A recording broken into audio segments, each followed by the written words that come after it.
మమ్మల్ని మిక్కిలిగా ప్రేమించిన మా ప్రియ పరలోకపు తండ్రి, మీ ఘనమైన శ్రేష్టమైన నామాన్ని బట్టి వేలాది వందనాలు చెల్లిస్తూ ఉన్నాం. ఈ ఉదయకాల సమయమందు మీ పాదాల చెంత చేరి కొన్ని మాటలు మేము ధ్యానిస్తుండగా, నేర్చుకుంటూ ఉండగా మా జీవితాలకు వాటిని అన్వయింపజేసి మా జీవితాల్లో నాయన ఆ మాటలు మేము నేర్చుకోవడమే కాకుండా అనేకులకు వాటిని పరిచయం చేసి మీ కొరకు గొప్ప విషయాలు మేము నేర్చుకున్నట్టుగా కృప దయచేయమని, వింటున్న మా శ్రోతలందరినీ దీవించి ఆశీర్వదించి బలపరచమని యేసు నామములో అడిగి వేడుకొనుచున్నాము తండ్రి. ఆమేన్. ఆమేన్. ప్రియులారా, అందరికీ వందనాలు.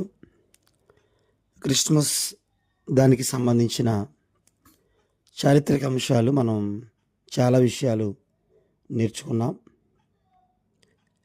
అయితే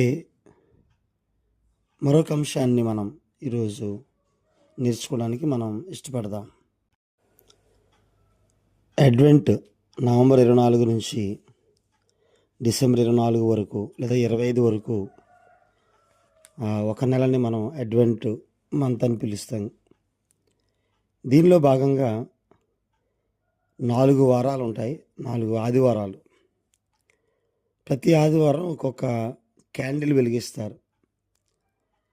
వీటిని అడ్వెంట్ క్యాండిల్స్ అని పిలుస్తాం. ఈ మొత్తం 5 క్యాండిల్స్ ఉంటాయి, 4 ఆదివారాలు. వాటితో పాటుగా ఇంకొక వైట్ క్యాండిల్ 25 తారీఖున డిసెంబర్ని వెలిగిస్తారు. మొట్టమొదటి క్యాండిల్ వచ్చి ది క్యాండిల్ ఆఫ్ హోప్, నిరీక్షణ క్యాండిల్ అంటాం. దీన్ని ప్రొఫెటిక్ క్యాండిల్ అని కూడా పిలుస్తారు, ప్రవచనాత్మకమైనటువంటి క్యాండిల్ అని. ఎందుకు అంటే అరైవల్ అంటే ఆయన రాకడ. అడ్వెంట్ అంటే అరైవల్, ఆయన రాకడ. ఆయన రాకడను గురించి ముందుగా చెప్పబడినవన్నీ ప్రవచనాలే. ఆయన ఒక చక్కని ప్రణాళిక, తండ్రి ప్రణాళికలో యేసుప్రభు వారు ఆయన దగ్గర ఉండి ఈ లోకానికి దిగొచ్చిన సందర్భంలో అనేకమైన ప్రవచనాలు యేసుక్రీస్తుని గురించి పాత నిబంధన కాలంలో అనేక మంది ప్రవక్తలు రాసుకొచ్చారు. సో ఆ ప్రవచనాలు తెలియజేస్తున్నాయి ఆయన వస్తాడని. సో ప్రవచనాల సారంగా వాళ్ళు నిరీక్షణతో ఎదురు చూశారు. క్రీస్తు పూర్వం 4000 సంవత్సరంలో ఆదికాండం 3:15లో యేసుక్రీస్తు యొక్క రాకడను గురించిన విషయాలు అక్కడ చూస్తాం. ఆయన స్త్రీ సంతానంగా అక్కడ మనం చూస్తాం.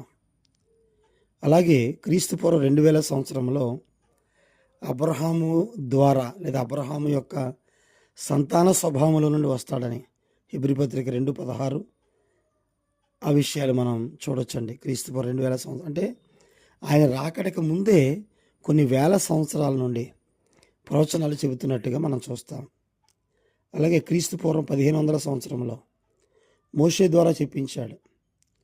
ద్వితీయోపదేశ కాండం 18వ అధ్యాయం 16 నుండి 18 వరకు చూస్తే, నా వంటి ప్రవక్తని మీలో నుండి పుట్టిస్తానని దేవుడు మోషే ద్వారా చెప్పించిన విషయం మనం చూస్తాం. ఆయన మాట మీరు వినాలి అని చెబుతాడు అక్కడ. అలాగే క్రీస్తు పూర్వం 1000 సంవత్సరానికి వచ్చేసరికి దావీదు ద్వారా చెప్పిస్తాడు.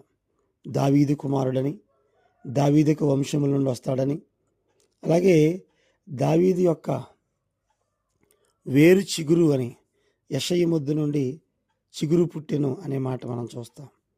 కీర్తనలు 132:17, మత్తయి సువార్త 1:1, లూకా సువార్త 1:27లో ఈ విషయాలు మనం చూడొచ్చండి. ఆయన దావీదు యొక్క వేరు చిగురని ప్రకటన గ్రంథంలో కూడా చివరి అధ్యాయంలో చూస్తాం. క్రీస్తు పూర్వం 750 నుండి 790 మధ్య కాలంలో యెషయా ద్వారా చెప్పించారు. యెషయా గ్రంథం 9వ అధ్యాయం 1వ వచనం నుండి 6వ వచనం వరకు మనం క్రిస్మస్లో ఈ భాగాన్ని చదువుతూ ఉంటాం. ఏలయనగా మనకి శిశువు పుట్టెను, ఆయన ఆశ్చర్యకరుడు, ఆలోచనకర్త, నిత్యుడగు తండ్రి, బలవంతుడైన దేవుడని ఆ మాటలు. అంటే ఆయన క్రీస్తుని గురించిన ప్రవచనాలు.